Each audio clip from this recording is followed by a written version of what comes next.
Ежегодно Рождество Христово в Сосногорске празднуют не только в православных церквях, но и главном городском храме искусства.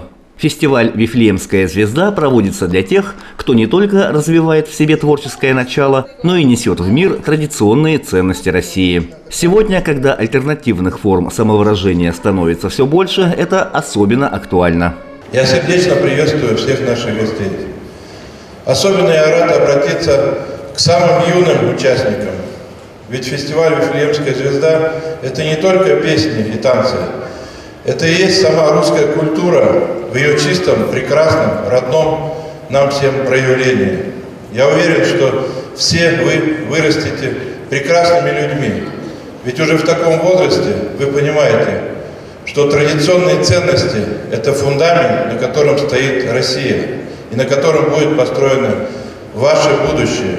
Сосногорский, Ухтинский, Ижемский, Троицко-Печорский и другие районы. География фестиваля охватывает всю республику Коми. Рождественский подарок сосногорцам – песни и танцы в исполнении многочисленных гостей, вновь собравшихся вместе в праздничные дни. Мы с вами сегодня за этим фестивалем, уже 19-й год идущим в этих стенах и вообще в районе Сосногорском, почерпаем эти уроки бессмертия, и я рад приезжать к вам ежегодно. Да благословит всех нас Господь огромной верой и надеждой и пламенной любовью жить и пройти освящаемые Рождественской пещеркой и Рождественской, конечно, звездой.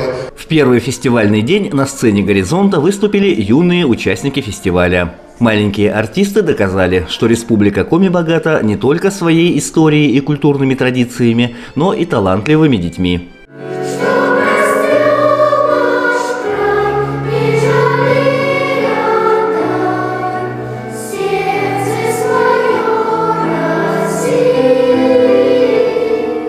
В Рождество в людях особенно ярко проявляется готовность к щедрости и доброте. Они дарят друг другу подарки, улыбки и праздничное настроение. А юные участники фестиваля с готовностью подарили зрителям тепло своих сердец и порадовали их своими номерами.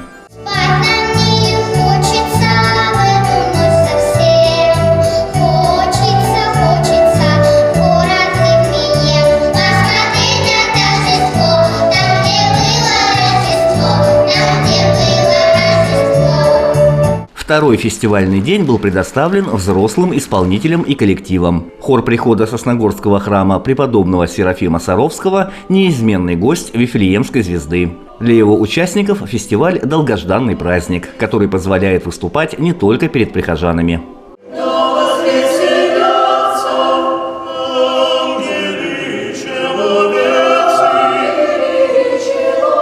Надо сказать, что для церковных хоров это, наверное, единственное в году мероприятие, где мы можем показать себя во всей красе. Мы к нему готовимся за 3 месяца.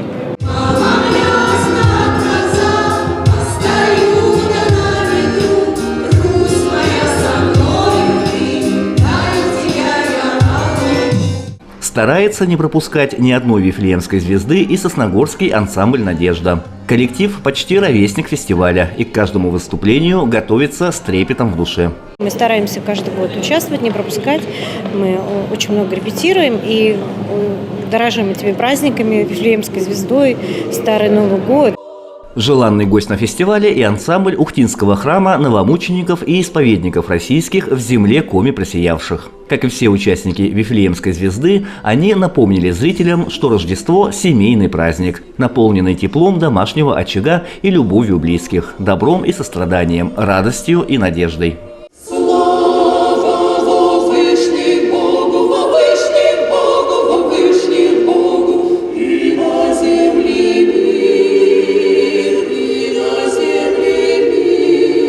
Впечатление, конечно, всегда шикарное от этого фестиваля, потому что здесь все очень хорошо организовано.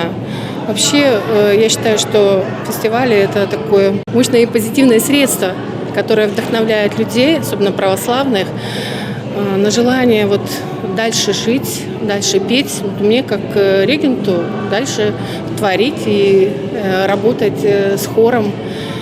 и вообще жить в православии, именно с Богом жить. На фестивале выступили почти 400 артистов. В стенах «Горизонта» звучала не только духовная православная музыка, но и классическая, и народная, и, конечно, патриотического направления. Фестиваль как раз это рассказ через песни, через танцы детские особенно, рассказ об этой радости, что началась новая эра, на землю пришел Бог, который хочет, чтобы мы стали все на него похожи. Это рассказ о любви, рассказ, который сформировался в вековой традиции нашего народа, и каждый преподаватель ищет такие песни, которые бы соответствовали характеру этого праздника. Участников фестиваля наградили дипломами и памятными статуэтками, а каждый зритель унес с собой частичку душевного тепла и света, которыми щедро делились участники музыкального форума.